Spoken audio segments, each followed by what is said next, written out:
Bismillahirrahmanirrahim. Assalamualaikum warahmatullahi wabarakatuh. Kembali bersama kami di dalam kajian setiap jam 8 malam di akhir bulan Ramadan. Doakan mudah-mudahan istiqomah kami dan segenap kru tim media sahabat Amlam yang sangat berarti keberadaannya. Alhamdulillah, wassalatu wassalamu ala rasulillah wa ala alihi wa mawalah.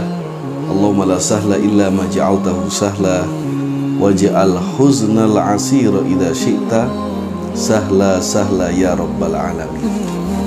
Sekarang lagi viral, jadi perbincangan di mana-mana. Ada seorang yang Allah berikan kelebihan menurut saya, Ibu Ida Dayak, mengobati tangan yang lumpuh, patah, bengkok sejak lahir.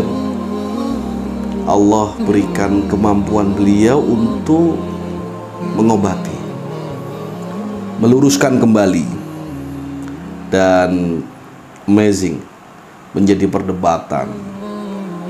Kementerian Kesehatan bersuara, ID bersuara, para tokoh bersuara. Saya tahu, dan kita juga tahu semua, bahwa yang bersuara adalah yang tidak punya penyakit tangan yang bengkok. Kira-kira yang bersuara adalah mereka yang tidak pernah punya pengalaman, punya saudara, bahkan nauzubillah anak yang sejak lahir kakinya tidak normal seperti yang kita lihat yang diobati oleh Bu Ida Dayak itu. Lalu muncul kontroversi dari pesulap merah. Saya tahu dia alumni pesantren. Kalimat-kalimat yang ia sampaikan sangat terlihat bahwa dia pernah dengan, dalam tanda kutip, serius belajar agama. Lalu kita di mana? Yang pertama, kita harus yakin ayat Al-Quran, wa ma utitum minal ilmi illa qalila. Aku, kata Allah, tidak memberimu ilmu kecuali secuil. Semua. Ada yang bilang, oh, dari segi ilmu kedokteran ini nggak masuk akal. Kata siapa pengobatan itu? Semua pengobatan diselesaikan oleh ilmu kedokteran. Saya punya guru, dengan sentuhan tangan beliau beberapa kali, penyakit-penyakit berat yang tidak bisa diselesaikan oleh dokter, bahkan ilmu kedokteran semua sudah angkat tangan, beliau bisa menyelesaikan.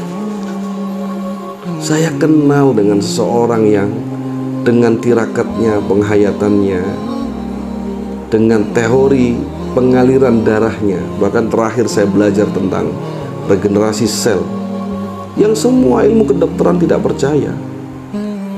Allah takdirkan kesembuhan yang sempurna di saat ilmu kedokteran itu give up. Marilah kita berpikir logis. Biarlah orang-orang itu berbahagia. Udah, nggak usah komen macem-macem. Biarlah orang-orang itu berbahagia. Anaknya kembali, tangannya kembali bisa lurus. Suaminya yang bertahun-tahun, berpuluh-puluh tahun tidak pernah bisa berjalan, akhirnya berjalan. Tetesan air mata keduanya terberai. Mari kita hormati. Biarkan ilmu Allah yang sedang menangani. Dan kita, sikap kita, Ibu Ida orang yang beragama. Pasti saya meyakini dengan sepenuh hati Allah sedang titipkan amanah kepada beliau. Seperti dulu viral, ada orang bisa menyembuhkan ribuan, ratusan bahkan ribuan orang yang terkena gangguan alam gaib. Kenapa tidak Allah berikan ilmu itu? Ilmu yang ada di kita ini hanya sekelumit saja. Ilmu yang ada di kita ini hanya tak lebih dari ujung jari kelingking kita. Seandainya sepanjang hidup manusia adalah belajar dan berilmu, maka tidak lebih ilmu itu dibandingkan ilmu Allah hanya satu tetes air laut. Satu tetes ilmunya manusia dan air laut adalah ilmu Allah. Mari kita menghormati kebahagiaan. Mari kita ikut berbahagia dengan orang-orang itu. Mari kita ikut tersenyum dengan senyuman orang-orang yang merindukan kesembuhan dari tulangnya, dari cacatnya, berpuluh-puluh tahun dan tidak pernah punya biaya. Pernahkah kita membayangkan bahwa kita seperti ini? Posisi kita seperti posisi beliau yang menderita puluhan tahun dan hari ini bisa tersenyum. Mari kita hentikan kontroversi ini atas nama kebahagiaan, atas nama kemanusiaan, atas nama ikut berbahagia. Yang kedua, sikap kami. Ada kontroversi yang disampaikan pesulap merah hingga muncul reaksi dari suku Dayak. Teman-teman suku Dayak bersabar.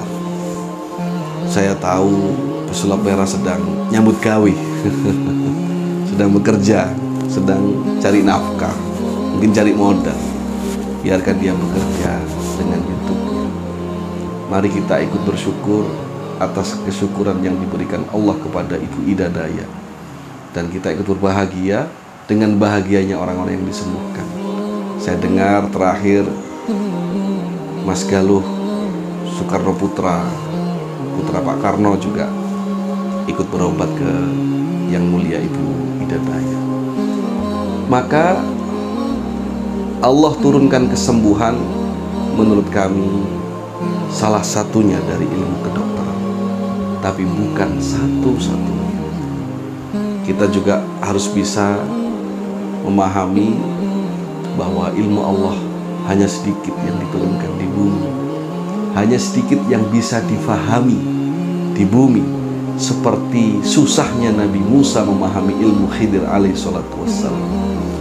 Kita pasrahkan ke Bu Ida, apapun ritualnya kita pasrahkan, karena beliau yang akan bertanggung jawab di hadapan Allah.